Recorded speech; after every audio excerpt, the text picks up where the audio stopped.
Bonjour à toutes et à tous les gars, j'espère que vous allez tous très bien. Aujourd'hui on se retrouve pour une toute nouvelle vidéo analyse comme d'habitude. Donc j'espère vraiment que la vidéo d'hier, la vidéo justement où je vous partage les exercices sur la théorie des structures de marché vous a plu. Si vous ne l'avez pas encore vu, je vous invite à aller la voir. Et puis les gars, actuellement on est sur un marché quand même, un marché crypto qui est quand même en train de décrocher, on est en train de baisser un petit peu suite à la liquidation. Donc c'est normal qu'on ait une réaction étant donné qu'on a libéré beaucoup d'ordres à la liquidation de la résistance autour des 38 000 $. Donc ça c'est normal, il fallait s'y attendre. Mais à présent on va voir qu'on va probablement attendre encore une autre liquidation au nord autour des 38 000, 39 000 $ pour aller probablement très très proche des 40 000 $. En tout cas c'est ce que j'attends. Maintenant on va voir où est-ce qu'on aura probablement le retournement. On va essayer de voir justement les différents niveaux qui seraient intéressants pour avoir un retournement et aller chercher un petit peu plus haut. Dans tous les cas, dans cette vidéo, on ira voir le Solana, le Tao, ainsi que le Avax, le NIR et le Link. Donc j'espère vraiment que cette vidéo vous plaira. Si c'est le cas, n'hésitez surtout pas à la liker et à vous abonner. Si ce n'est pas déjà fait, à rejoindre le groupe Telegram si vous avez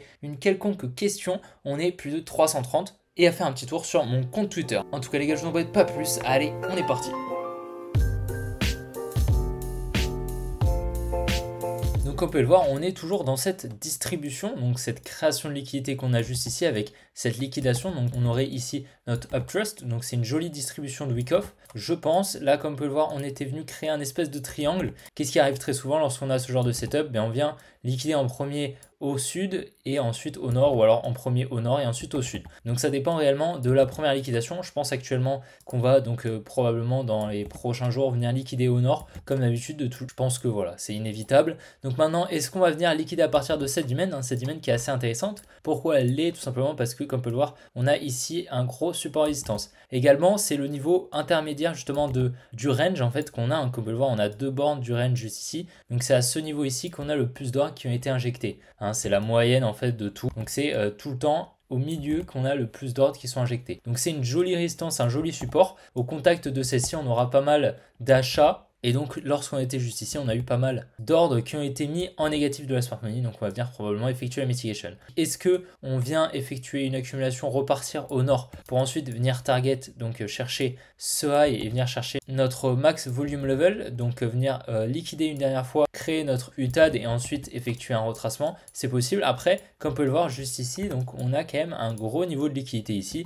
Donc, ce qui est possible, c'est qu'on vienne chercher le bas du range en fait, tout simplement, le bas de notre distribution, qu'on vienne conforter en fait ce support et qu'ensuite on vienne effectuer donc des plus hauts. En fait ça va venir apporter un petit peu de panique pour ceux qui ne sont pas en short et ça permettra ensuite de venir donc les liquider. Donc ça nous permettra ensuite de casser le haut du range, venir liquider une dernière fois pour ensuite repartir au sud. Donc ça c'est assez possible. Dans tous les cas on est quand même dans une situation où justement on attend un retournement et je pense qu'on aura une dernière jambe haussière pour venir chercher les 38 780, même peut-être un petit peu plus haut. Je pense qu'on peut largement s'arrêter autour des 40 000 $, histoire de piéger pas mal de monde avec un peu d'impulsivité, pensant qu'on va aller les casser. Les gens vont long, étant donné qu'on est en train de baisser un petit peu, on a de plus en plus de liquidation au-dessus de ces highs. Si on regarde un petit peu en daily, donc en fait, ce qui nous fait dire qu'on va probablement avoir un retracement, ça fait depuis littéralement 3 mois que la dumb money est en positif. Littéralement, tous ceux qui ont acheté ici avec des leviers totalement débiles, du x3, x5, x50, même certains du x100, ceux qui ont acheté par exemple ici durant la news x100, au final, il y en a pas mal qui sont encore en positif. Et ici, il y en a beaucoup qui sont en positif. Du coup, on a tous ces lots ici, tout simplement, ils se cassent pas la tête, ils mettent leur stop loss sous les lots et ils sont encore en positif de 3 mois. Donc c'est pour ça que je pense réellement que lorsqu'on va entamer un retracement, on aura clairement une accélération baissière, ça c'est évident, et on va clairement faire énormément de mal à la dumb money. Donc pour ceux qui ne connaissent pas un petit peu les phases de Wyckoff, donc là on serait sur une distribution de Wyckoff, donc une première phase comme vous pouvez le voir avec un buying climax, donc un mouvement ici assez volatile. Ici on pourrait mettre notre automatic rally, mais moi j'ai préféré le mettre ici, mais après on pouvait le mettre ici et ici mettre un SOW, donc sign of weakness. J'ai préféré mettre mon automatic rally juste ici. On a eu ici une création de liquidité, donc on vient créer une résistance ici avec le secondary test juste là, puis on aurait plusieurs secondary tests, on pourrait le mettre bien évidemment ici et ici, on pourrait en avoir 3, donc ça nous ferait 3 secondary tests, donc un premier ici, un deuxième ici et un troisième ici, d'accord? Mais en mettre un, c'est largement suffisant. Et puis on aurait la première liquidation d'une distribution qui serait juste ici. Donc en fait, qu'est-ce qui se passe? Qu'est-ce que la smart money cherche à faire? Donc en fait, c'est de créer une résistance qu'on aurait juste là, comme vous pouvez le voir. Et donc ici, en fait, au contact de cette dernière, énormément de gens vendent au contact et mettent leur stop loss juste au-dessus. Lorsqu'on vient les liquider, qu'est-ce qui se passe? Les stop loss, c'est des ordres d'achat, donc d'achat d'une vente, étant donné qu'un stop loss, c'est l'inverse de l'ordre. Ce qui fait que si on achète, le stop loss, c'est une vente. Si on vend, le stop loss, c'est un achat. Donc ici, c'est un achat. Les stop loss qui sont placés ici, c'est un achat. Et donc, ça permet en face, lorsqu'on vient les liquider, à la smart money, justement, de se placer en vente et de prendre des profits. Tout simplement, comme vous le savez, les marchés financiers sont un zero-sum game. Donc, ça permet justement de venir chercher pas mal de liquidités. Ainsi, également, effectuer la mitigation de la supply dans laquelle nous sommes et dans la supply qui est également un petit peu plus haut. Et donc, lorsqu'on va venir casser justement cette résistance avec pas mal d'impulsivité comme on l'a fait ici, donc la résistance passerait support et on aurait alors la dumb money qui rentrerait en achat tout simplement, qui achète la cassure de la résistance.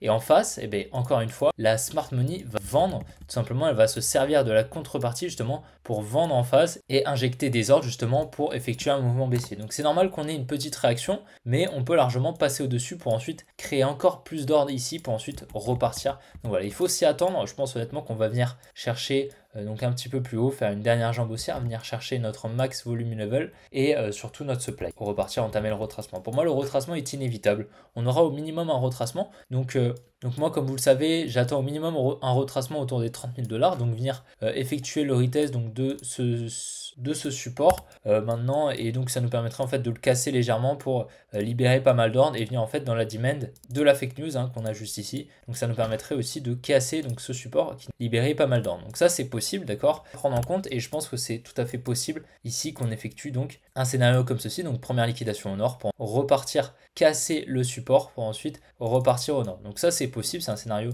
qui est possible. Le scénario que je privilégie quand même, c'est donc venir chercher ce niveau, donc le niveau des 25 000 $. Beaucoup ne sont pas d'accord avec moi. J'ai quand même pas mal d'arguments pour appuyer cette analyse, donc je vais pas faire toute l'analyse, mais ici on a un bloc institutionnel qui n'est pas mitigated. On a un max volume level qui est environ ici, là autour des 23 000 $, qu'il va falloir venir effectuer la mitigation. On a beaucoup de gens qui sont beaucoup trop en positif, qu'on va venir probablement liquider. Et puis là, on a surtout énormément de sell-side liquidity, donc de la liquidité qui est en vente, qui permettrait à la smart money donc d'acheter toutes ces ordres justement pour placer ses positions pour le bull run. Donc ça, c'est pour ça que ce niveau est pour moi extrêmement pertinent. Et donc si on récapitule, on aurait donc une première liquidation comme ceci, un petit rebond, effectuer la mitigation de la demand, pour ensuite repartir et ensuite directement repartir pour le bull run. Ce serait assez rapide. Donc après, en termes de timing, je sais pas trop. Ça peut être en début 2024, ça m'étonnerait pas du tout même, et je pense que ce serait assez confluent justement. Donc voilà, j'ai ces deux scénarios qui sont pour moi les plus pertinents, et il faut se préparer aux deux, d'accord? Donc ce que je vous conseillerais, c'est justement d'attendre au minimum donc solo, on va venir retracer au minimum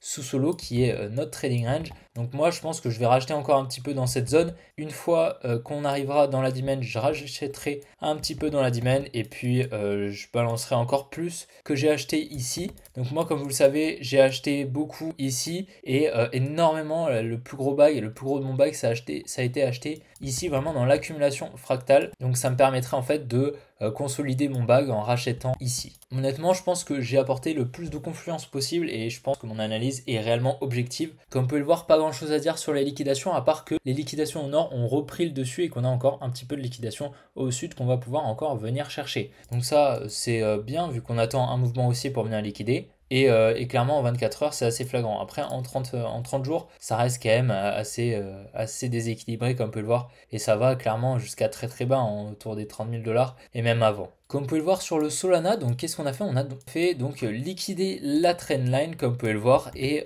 donc on a effectué ici une grosse distribution en fait et on a réintégré directement. On est venu chercher donc toute l'unité qu'on avait juste ici. Je pense qu'à présent on va venir dans la demand juste là pour liquider en fait le support qu'on a. Comme vous pouvez le voir, on a un gros support juste ici qui détient pas mal de liquidité et puis ici on a une demand qui est extrêmement pertinente pour moi, que c'est clairement la plus pertinente. Donc on va venir probablement la chercher et effectuer un petit rebond pour ensuite repartir effectuer le retracement qu'on attend également sur Bitcoin. Et ce sera assez confluent avec justement le scénario que j'ai sur le Bitcoin, donc une dernière petite baisse, ensuite un rebond liquidé au nord pour repartir et ça nous permettrait de revenir effectuer la mitigation de cette supply que je vous ai partagé dans les précédentes vidéos. Mais clairement la liquidation de la trendline est très petite, donc que ce high soit protégé, je pense qu'on va venir donc dans les prochains jours venir plus haut ou dans les prochaines semaines peut-être. En tout cas voilà, je pense pas que ce high est protégé. Pas grand chose à dire sur Avax, on a globalement le même setup hein, comme on peut le voir, donc on a parfaitement effectué l'analyse qu'on avait, donc petite distribution juste ici, on vient liquider. Par contre pour le coup la distribution sur le Avax est assez propre et donc on est venu donc distribuer ici, on entame actuellement un mouvement baissier. Donc je vous avais partagé ce high qui était pour moi protégé. Je pense qu'on peut toujours continuer ainsi, hein. Je pense qu'on peut continuer la baisse.